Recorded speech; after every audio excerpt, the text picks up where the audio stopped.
So I'm going to be honest with you guys. After I did my initial video on the Master Chief Collection, I wasn't too sure exactly what I wanted to cover next.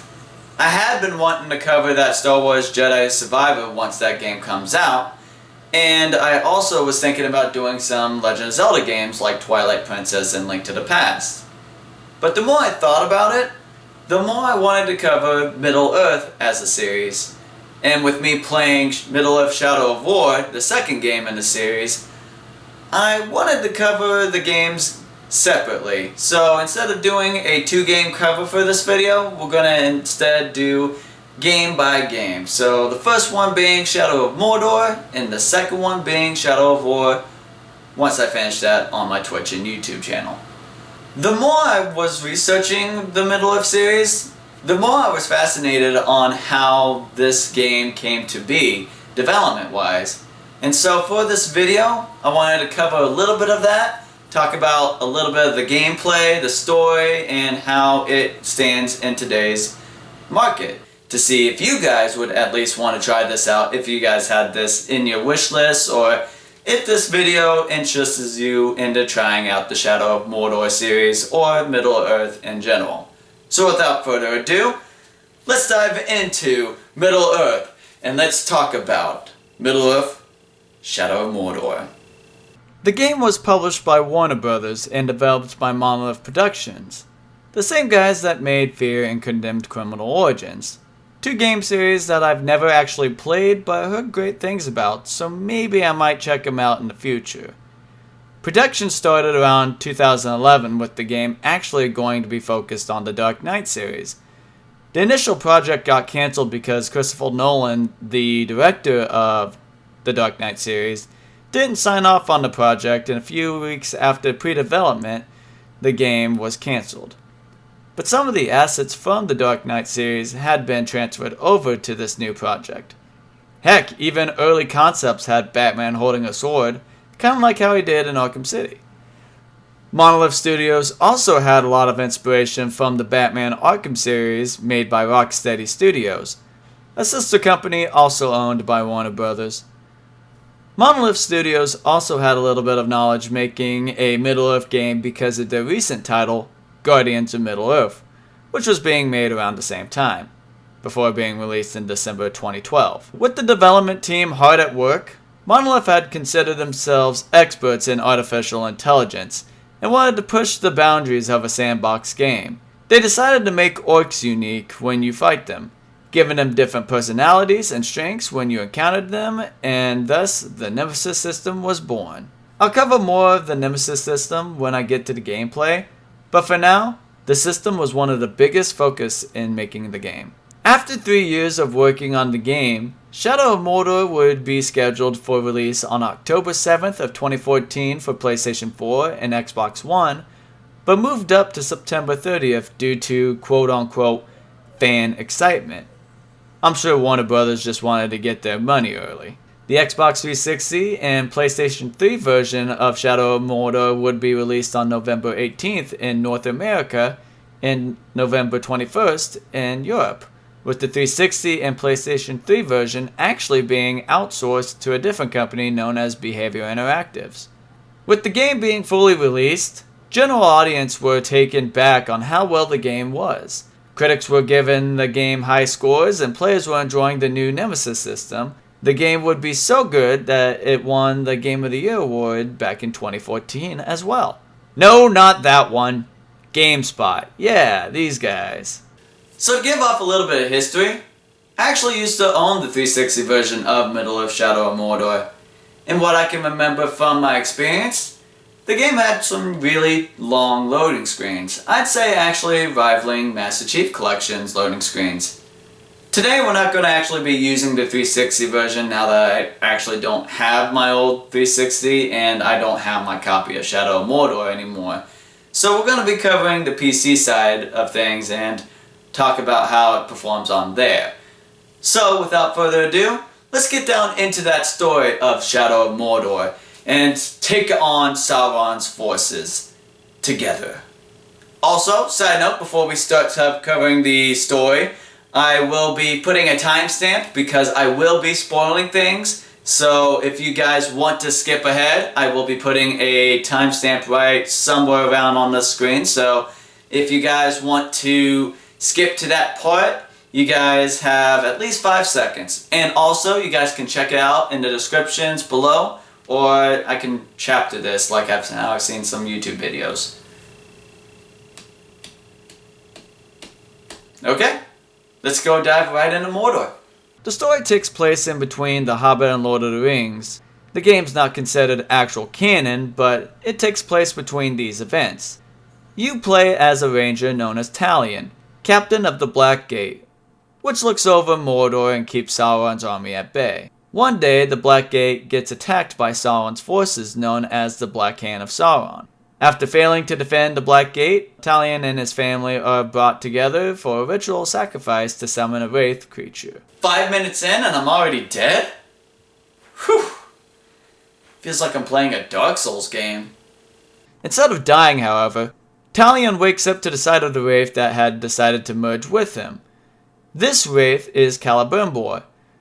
He doesn't know that since he's been suffering from amnesia ever since his own death, and with the two side by side, they work together to uncover the secrets of Celebrimbor's identity and avenge the death of Talion's family, setting the story for Mordor. While on the search for revenge, Talion runs into a few different faces, one of them being Gollum from the Lord of the Rings and Hobbit series. He's able to help guide and recover some of Celebrimbor's memories while trying to see if Talion and Celebrimbor will help Gollum find the Ring of Power.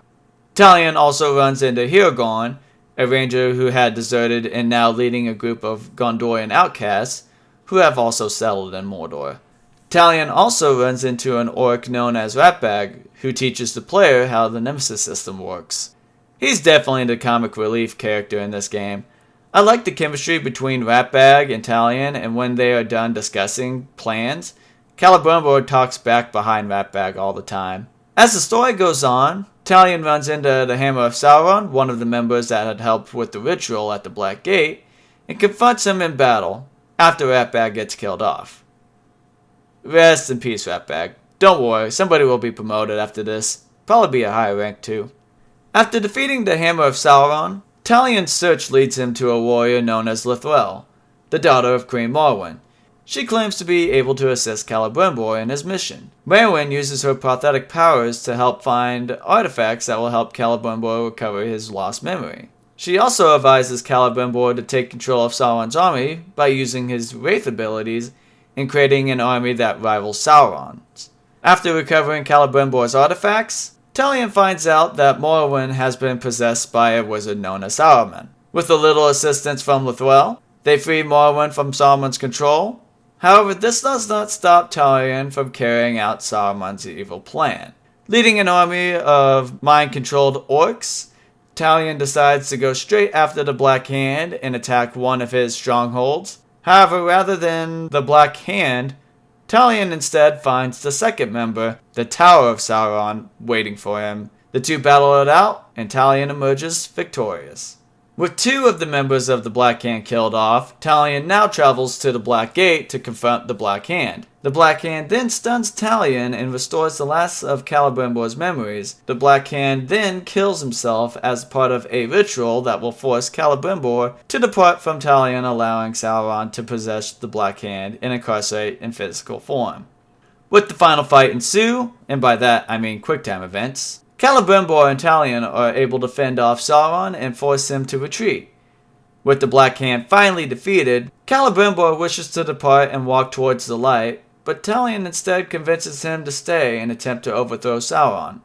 Gazing over the volcanic Mount Doom, Talion declares his intentions to forge the new Ring of Power, setting the course for the next game in the series.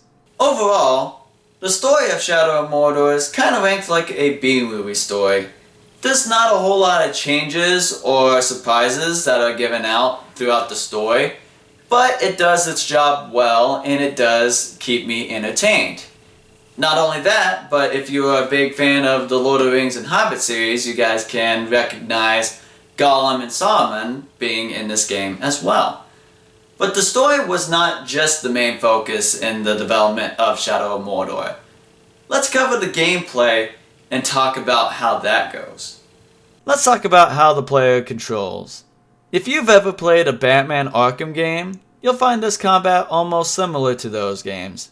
Press X to attack, press B to stun, double tap the A button to dodge over or evade an attack, and press Y to counter.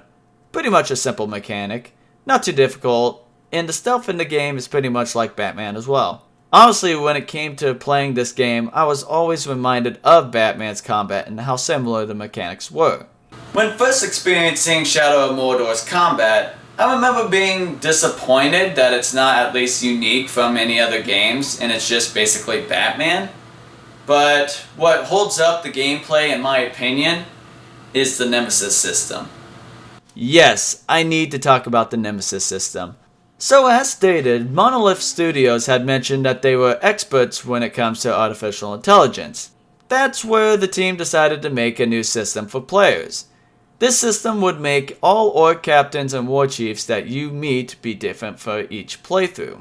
All orcs are unique in their own way.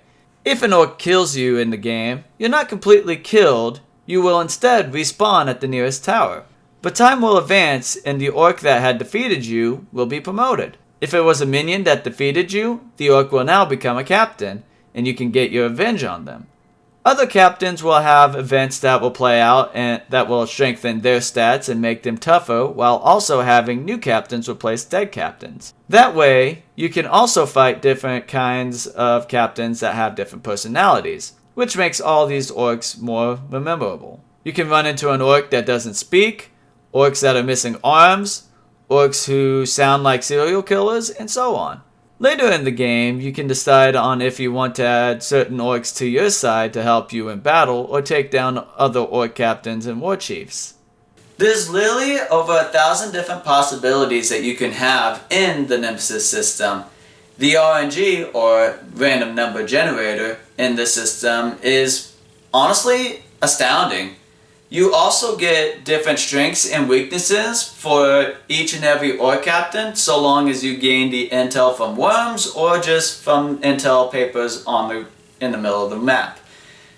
These can cover what is the orc's strength and what it's strong against, and also their weaknesses, say as if you were attacking with a frost attack or a headshot with your elf arrows. They could be arrow-proof, they could be frost-proof, they could be vault breakers, so you can't vault over them. As long as you got that information, you can learn about what they are weak against and try to adapt and beat that captain. Mainly the weaknesses. For me personally, I didn't really pay too much attention on the strengths of each and every orc, but it is good to know. The weaknesses were what I mainly focused on, and I imagine everybody who ends up playing this or has played this will agree with me that you need to see your enemy's weaknesses so you can use them and take down that orc captain or war chief. Besides orcs in the game, Shadow of Mordor also has plenty of collectibles that you can find in the world. These collectibles can add more lore into the Middle-earth series while also giving you experience for skill points, which I should start covering. First, let's talk about runes. Runes are abilities that you can put on your weapons and can make your weapons even more powerful. Every orc captain that you kill will drop a rune that you can equip onto your sword, dagger, or bow. These runes have different kinds of effects, like getting back some of your health after each execution, having more defense for certain attacks, increasing headshot damage, etc., etc. You can also upgrade how many runes you can have on your weapons. You start off with 1 rune for all your weapons, but you can upgrade your weapons to max out at a total of 5. Which brings us over to the attributes. Attributes can increase your character's health, focus, arrows, and the amount of runes that you can have on your weapons. With this game's version of currency called Millith, I think that's how you say it, that you can earn through missions and slaying orcs. Now, let's talk about the abilities list. Here you can use your skill points to give Talion new moves like the ability to execute orcs, and then later reducing the amount of hits that you need to land in order to perform an execution. However, you also have to gain enough power in order to unlock new tiers in the abilities. This can slow you down when it comes to getting new abilities, You can gain more power points by defeating orc captains and doing some of the events in the world. But if you don't do this and you have a few skill points you can spend, you'll have to do some of the events in order to get that new tier unlocked. For me personally, that slowed down the game's pace a little bit when all I wanted was the next ability. God damn it, I gotta level up my power points in order for me to get that brutalize ability. Guess I'll be doing more events so I can get it. You can gain experience from all orc captains you defeat and do some events and quests in the world as well.